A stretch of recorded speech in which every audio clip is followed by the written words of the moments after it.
Il vient le jour du Seigneur, brûlant comme une fournaise. Tous les insolents, tous ceux qui commettent le mal seront comme de la paille. Le jour qui vient les consumera. Il y a dans les lectures d'aujourd'hui une colère contre le mal qui ravage le monde. Et cette colère est la mienne. Dans la dernière tournée que je faisais en Europe, on m'a dit, Père Boulade, vous êtes en colère. Je dis oui, je suis en colère. En colère comme Jésus, en colère comme Jean-Baptiste, en colère comme les prophètes, en colère contre le mal, contre un monde qui est en train de s'écrouler.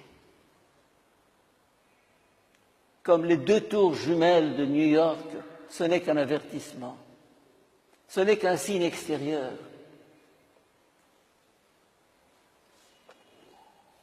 Le 31 août dernier, j'ai écrit un texte, 1 page. L'Occident a du sang sur les mains. L'Occident a du sang sur les mains. Quelques passages de ce texte.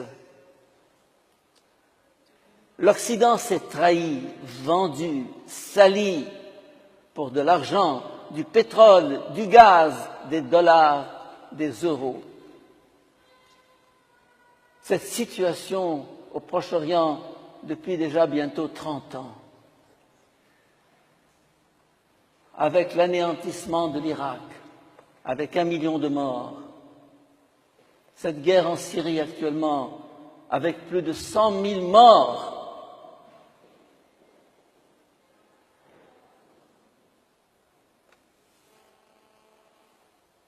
et la Libye, 80 000 morts, et le Soudan, 2 millions de morts. Et ce que nous connaissons ici en Égypte et ce que nous vivons,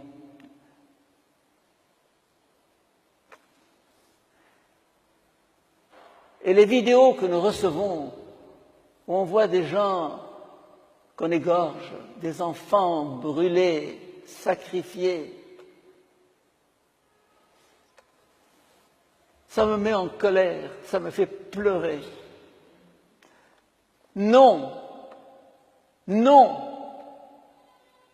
Il faut avoir le courage de dire non, de protester, de taper sur la table, de descendre dans la rue, comme l'ont fait les Égyptiens.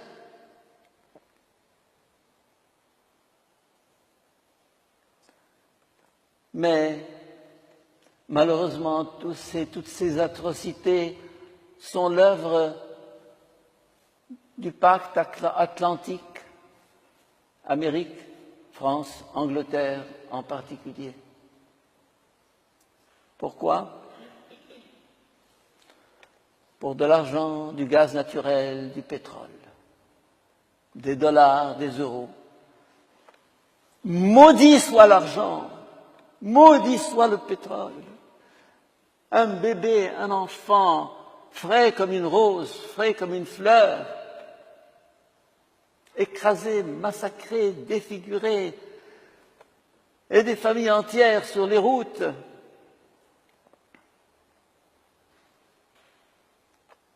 Plusieurs centaines de milliers de Syriens en Égypte, 1 million de Syriens au Liban, des centaines de milliers vers l'Irak, vers plutôt la Turquie, et plusieurs millions qui demandent à entrer en Suède. Une Syrie écrasée. Et dans ce texte, je dis l'Occident a perdu son âme. Il l'a vendue au diable, sacrifié à ces mammons qui s'appellent l'argent, le pouvoir, la puissance, la cupidité. Et j'ajoute quand une civilisation perd son âme, elle n'a plus qu'à disparaître, qu'à s'éteindre, qu'à s'écrouler. Et c'est ce qui se passe sous nos yeux. Un Français me disait ce matin, du 31 août, d'un air désabusé, la France est moribonde, la France est morte. J'en dirai autant de l'Amérique et d'un certain nombre de pays qui soutiennent le terrorisme dans le monde et notamment dans nos régions. C'est dégoûtant, écœurant ce qui se passe. Ça, c'est la violence, ça, c'est la guerre, ça, c'est le sang. Mais l'Occident et toutes les sociétés de consommation sont menacées d'un autre mal, plus pernicieux, plus insidieux, plus profond. Le plaisir, la jouissance. Hier encore, j'étais avec un jeune Égyptien qui a vécu en Italie, qui est actuellement en Allemagne et qui est accroché à ces principes que nous avons tâché d'inculquer à nos jeunes ici. Mais il me dit là-bas, tout est permis. On rencontre une fille, au bout d'une heure, ça finit dans le lit. Aucun problème. On passe à une autre et à un troisième, et ça va, et c'est la valse du plaisir.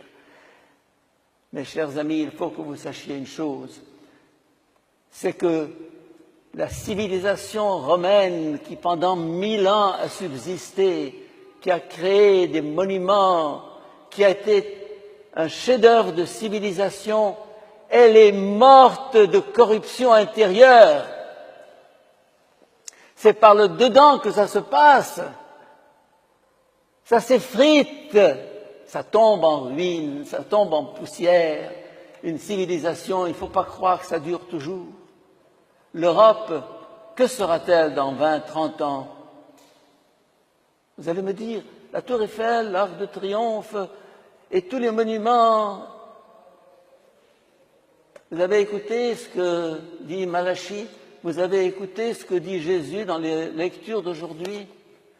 Il n'en restera pas pierre sur pierre. Les monuments extérieurs, zéro.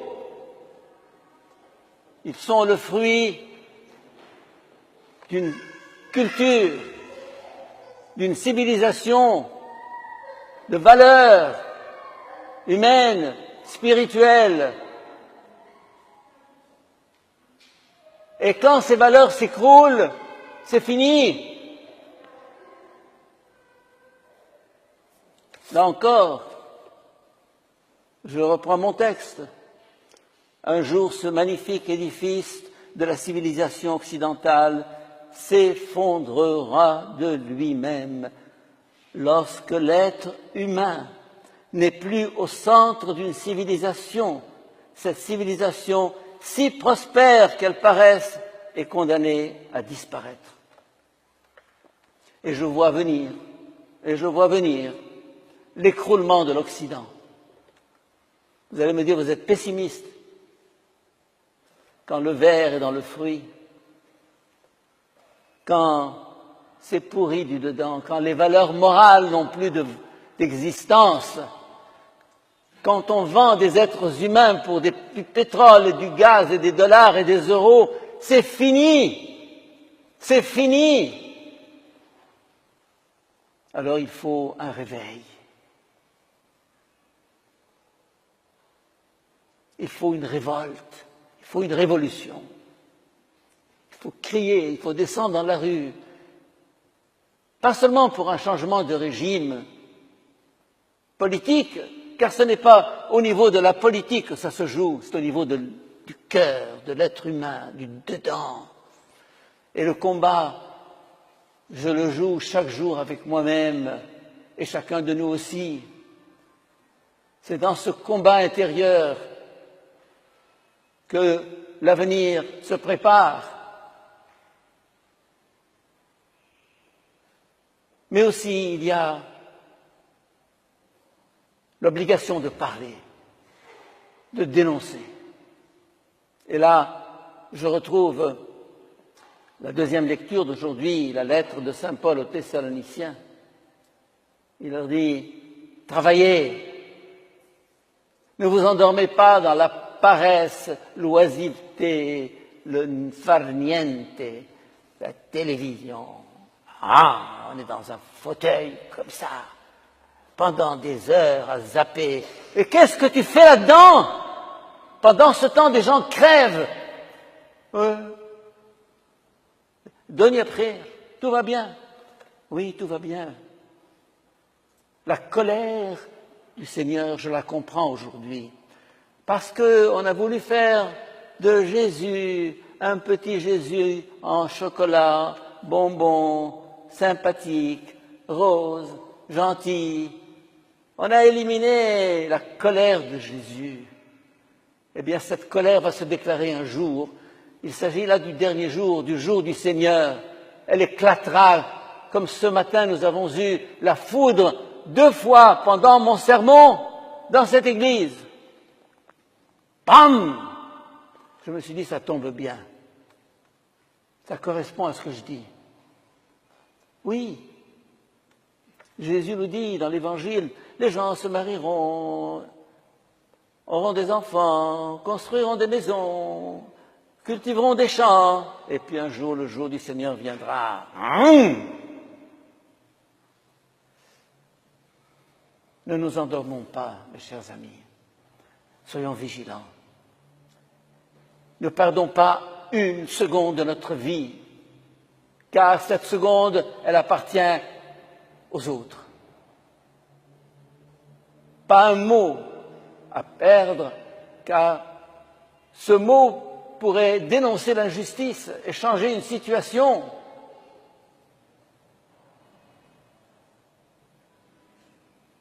Le mot travailler ne signifie pas simplement travailler avec ses mains, c'est occuper au maximum sa vie, son temps, maximiser cette vie pour que par elle quelque chose se transforme, l'humanité accède à ce qu'elle doit devenir.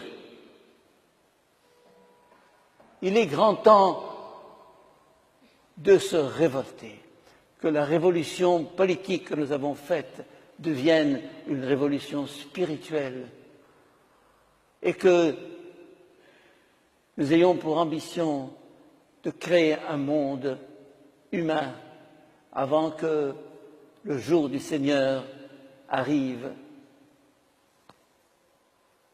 et détruise cet univers. Amen.